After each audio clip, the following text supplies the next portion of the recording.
So at this time, we have been able to confirm that we do have 19 souls.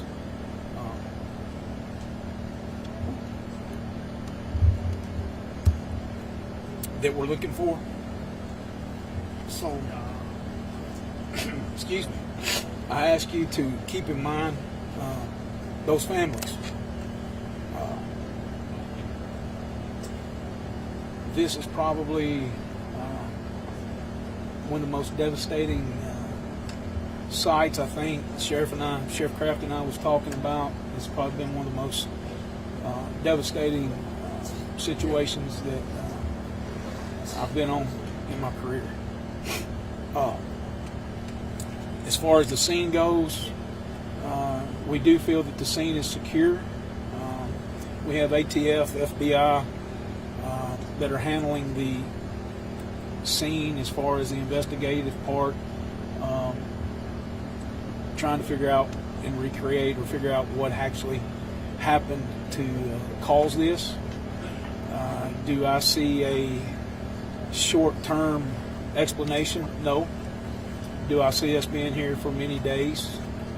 Yes, I do see that. We've got we've got the bomb squad from Metro Bomb Squad here. I don't really want to get in to start naming all the agencies. I'm scared I'll miss somebody. We've got TBI, Bomb and Arson here. They're all working together. It's one of the things that I'm very happy to see is all of these agencies. It's not just one, but we've come together and we're making the very best team effort that we can to move forward. Please keep in mind that these families, and I've said it up front, I said it to start with, that's where our thoughts and prayers need to go right now. And we've just got to take one day at a time or 1 hour at a time. We're processing things. We're finding out more information. We're trying to figure out, maybe the cause of this. There's not going to be a short explanation for that. I know I'm maybe have repeated myself there a little bit. Forgive me, but we're all tired and trying to put together the best effort we can and remember the families and who we're working for. I do want to touch on Accurate Energetic. They are here with us. The facility's here with us. They have discontinued operations. They're focusing on their families, their employees. They're focusing on the next things that they need to do to try to make everything best for their people. We've got critical incident folks on the scene. I'm just sitting here trying to think through the scene. We got the critical incident people here for the families as well as some of the first responders. For those of you that don't know, it was about 7:45 a.m. this morning that this explosion happened. We had a really amazing response from the first responders, fire, and here again I commend those first responders because it was multiple jurisdictions. They worked together. They got the situation under control very quickly and safely. And when you see or you pull up to the things that they were seeing and doing and having to do at the time, they done very, very well. And anybody any questions? Sir, you mentioned the word souls earlier. Can you tell us how many people have lost their lives? I can tell you that we've had, there are fatalities.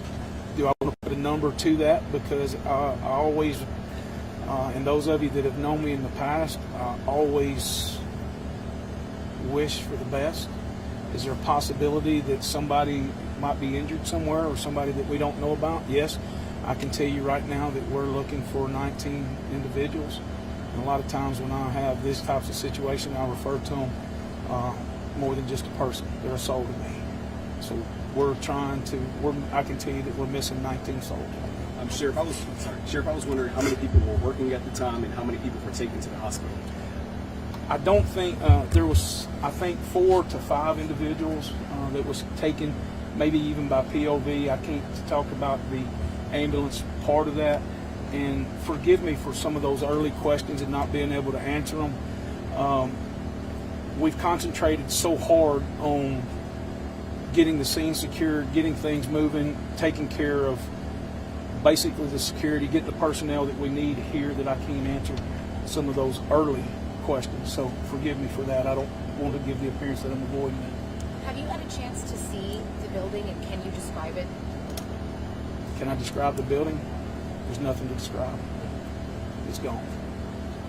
It's again, it's the most devastating scene that I've seen in my career. Sheriff, do you know what kind of work they did in that building specifically? I do not, ma'am. I do not. I'm not familiar with the day-to-day operations of that.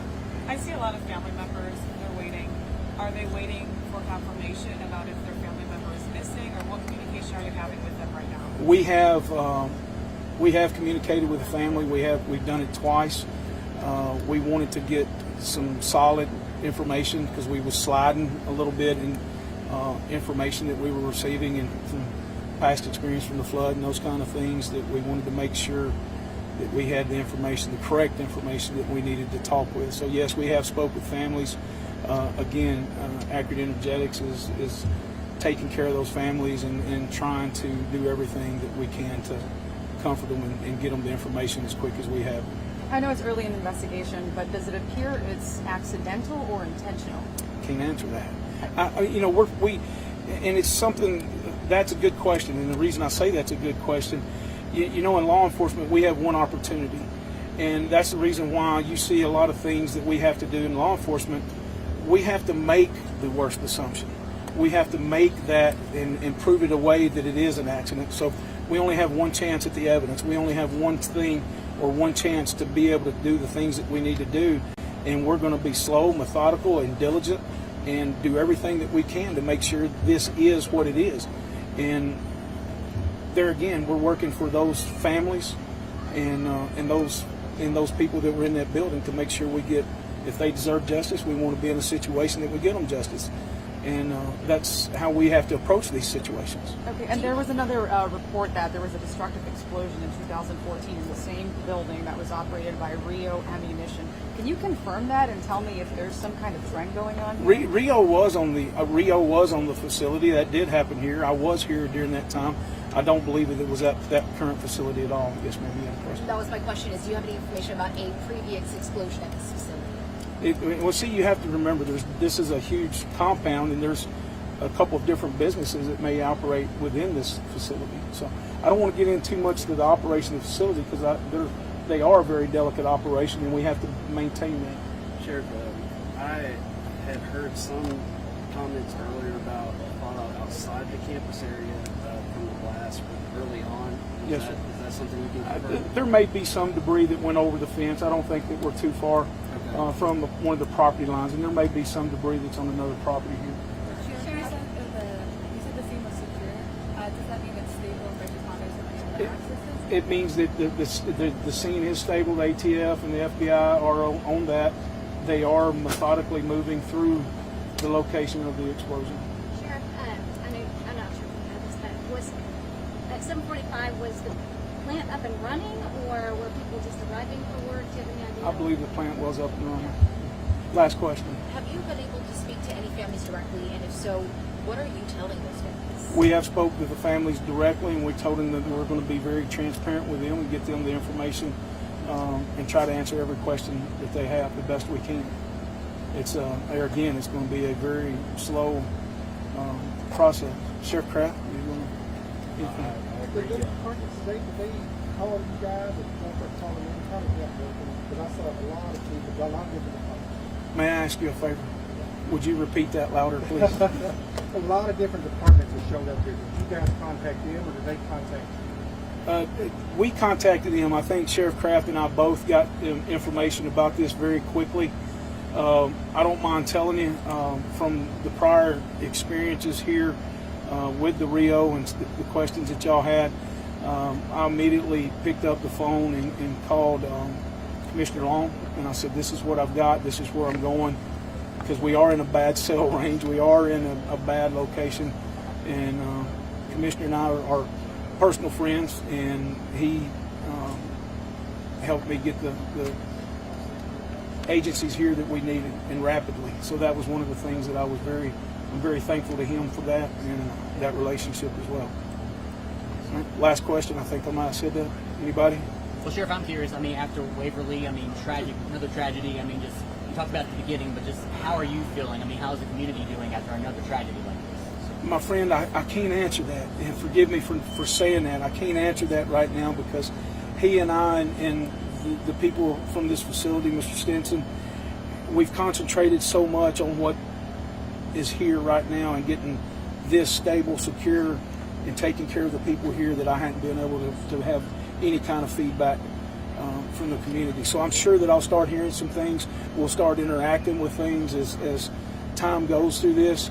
And again, this is not going to be, we're going to close this up tonight. It will probably be here 3 or 4 days from now, 5 days from now. It wouldn't surprise me at all if we're here next week. But we're just, again, we got to go slow, methodical. So forgive me, I don't mean to avoid that question, but we just can't, I can't answer it right now because I don't know. I do have one more question. I know you were kind of being really sympathetic towards the souls that were lost. I am wondering if eventually you are going to let us know how many people have perished. Yes, ma'am. We will confirm that. And like I can say right now, the list that we have right now, we are missing 19 souls. But we're not confirming that some of them are just missing. You can't confirm which ones have actually been accounted for. I could not tell you who's been accounted What are the next steps for you? for. Good question. Right now, honestly, we're having to go hour by hour. We're having to take things hour by hour. We're having to take developments that's going on. We're operating this as, for lack of better words, and I don't want to say two different scenes, but we're letting them take care and doing the things that they need up there where the incident occurred. And we're taking that information, compiling what the needs are, and setting goals that we're trying to reach as we go. So to answer that, we're on that hour by hour situation. When do you think we'll have more firm numbers about the number of people being treated at the hospital? Ms. Gray, if you don't mind, what time was we going to come back together? 4 p.m. I'm hoping by 4 p.m. that we can be able to tell you more information about that.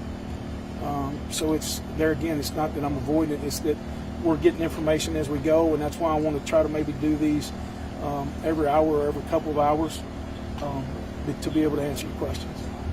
Okay. Again, is there some kind of list of missing people that we could potentially access? There was this one woman that told me her son was on that missing people list. I don't know if that's something that the media is privy to. I don't have that available for the media at this time, and we're still working with that. There again, because there's some of the delicate information, we're trying to confirm that every family's been notified, and we've got 110% have got to make sure that that's happened. The Sheriff Kraft and I have even said if there's somebody that we can't get a hold of, we're going to send officers and along with accurate, energetic staff to make sure that we go out and find that. So, excuse me, we're trying everything we can do to take care of the people. Fair enough? Hey, Chris, in years past, you've asked me to help in different aspects. Is there anything we can do to assist? Burton, I really appreciate you commenting on that. In putting things out here, we had some early pictures that was released, and man, I'm just asking you to be mindful of these families. This is a huge ordeal. It's a very devastating ordeal, and I'm not talking about devastating on the scene. I'm not talking about that. I'm talking about devastating in the fact of a loved one that just come to work and now may be missing or deceased. So please keep that in mind when you're having or doing these stories. These stories, we often find ways that we try to turn things into negative. This is a bad situation. This is a negative situation. But there's no reason for us to take the downward spiral or the downward side of this story when it comes to these families. So I'm all about that, and I'll always be about that. I think Sheriff and I both will always be about that. So, thank y'all. I appreciate it. Thank you.